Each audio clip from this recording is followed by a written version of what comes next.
We are here with Steve Heimiller to answer the hot seat questions. All right, Steve, are you ready for this?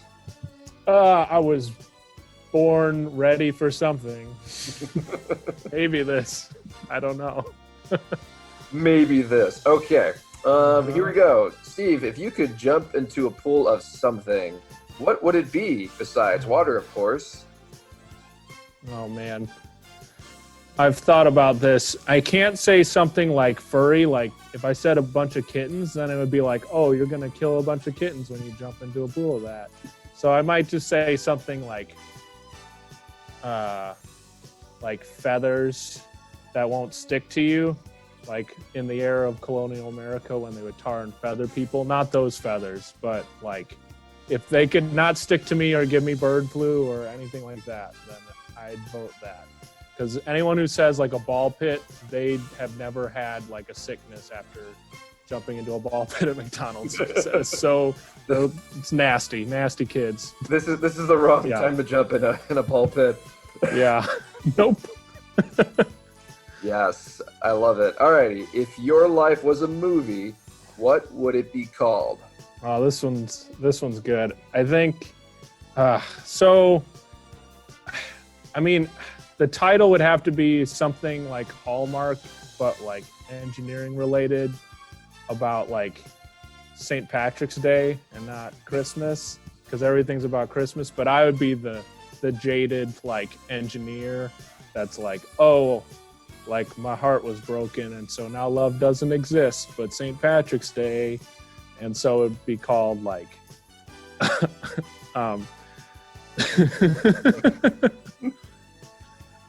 I can't like, I have to make it like PG rated, so it would be like or it'd be something like it's like 10 things I hate about you, but it's more like 15 things I like about you as my friend, and then that'd be more what it would be. But it's not depressing. Like it has a good ending. Oh yeah. It's just like this ruggedly good-looking guy, ruggedly okay-looking guy, achieves a lot, but then it's a Christian movie and Kirk Cameron's in it too. So yeah. That's a good answer, right? That's a great answer. Right now, Cora's right next to me. We are just both, we're dying here. What is your favorite joke? See, I don't know, because it's like, I don't like the just one-liner jokes, maybe. Because then there's all these, the knock-knock jokes and the dad jokes and stuff. Because I don't have like jokes on like ready, locked and loaded like a dad would maybe. Anyways, their daughter says there's a moth in the house. The dad kind of texts back. He's like texting a normal response, then cuts out, and then like silence for a couple of minutes, and then it says, "Got dad, you're next. Sincerely, moth." And then. It's kind of like the dumbest dad joke ever, but it's kind of funny. But I don't know. I don't necessarily have a favorite joke. There's a lot of comedians that I like, but. Alrighty, I'm gonna give you a weird question here. And this is a Fuse hot seat classic. Do you fold or crumple your toilet paper? Well, I always say I'm a gentleman, so I fold it, and I fold it at least twice. Because I'm not an animal, like we're all quarantined, but that doesn't mean we like devolve into our state of nature. We still fold and wipe. And also I think, well, it depends. Yeah, you don't want to use too many squares, like limit the number of squares if you can. But there's some times where it's like, oh, this is like a 6 square wipe. Like we can't do any less, or else it'll get bad. So there's sometimes we have to use a few more plies. That's fair. Mm-hmm. Your most embarrassing moment?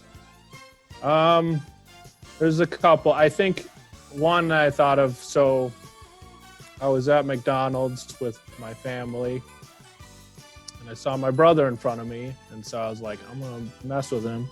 So I grabbed his shoulders and gave him a good shake. And then he turned around and it wasn't my brother. So that was fun. Oh, no. I was like, oh, and since I was a shy, like cute little kid, I was like traumatized and was like, oh no, it's not the person I thought it was. And then you hit the ball pit, right? Yeah, and then I went in the ball pit and was sick for the next month with like, some kind of staph infection or something. So, yeah, don't go in a ball pit, guys. It's fun for it's like one of those proverbs about like temporary joy and happiness, but long-term consequences. Like sin, but this isn't morally wrong, but it's pretty close. So. Pretty close, yeah. Beautiful. You said you had another embarrassing moment.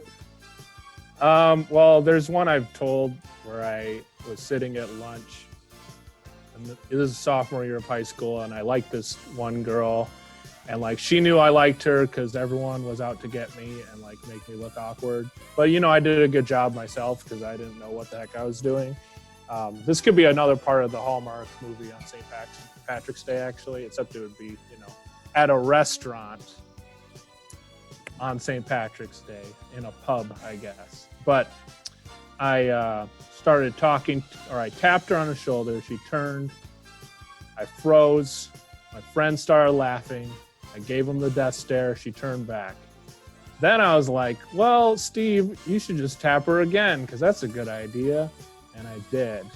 And she didn't turn, but she got up and walked around the table to the other end of the table on the other side. Man. To be fair, it was really uncomfortable for me and her, but not for my so-called friend who was laughing the whole time. That wasn't good. So, yeah, that was pretty bad. I mean, I was super awkward, like even more than I am now. Like just like this times 10, So that's a lot of fun. So, any other traumatizing memories you have questions about, or? No, I'll spare you. Those are great. Okay, here's our final question, and it's it's a Fuse classic from Hot Seat. How would you rather die, Steve? Would you rather drown in a huge vat of wine or in a huge vat of molten chocolate? So, like, you're drowning in both? You can choose, make your choice as to how you want to drown.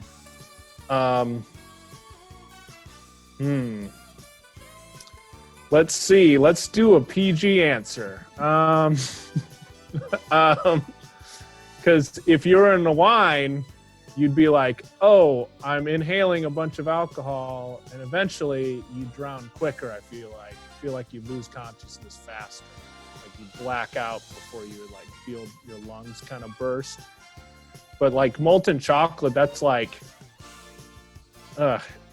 getting up and everything, and like that's really hot, and you can't see anything. But I mean, wine, you open your eyes and it's like alcohol burn on your eyes. So I don't know. This is pretty bad. I'd rather get COVID and then drown in wine. But I don't know. That's actually not a good answer. I'd rather drown in wine. Oh, wonderful. Well done, Steve. You've done a great job. Thanks for being on the hot seat.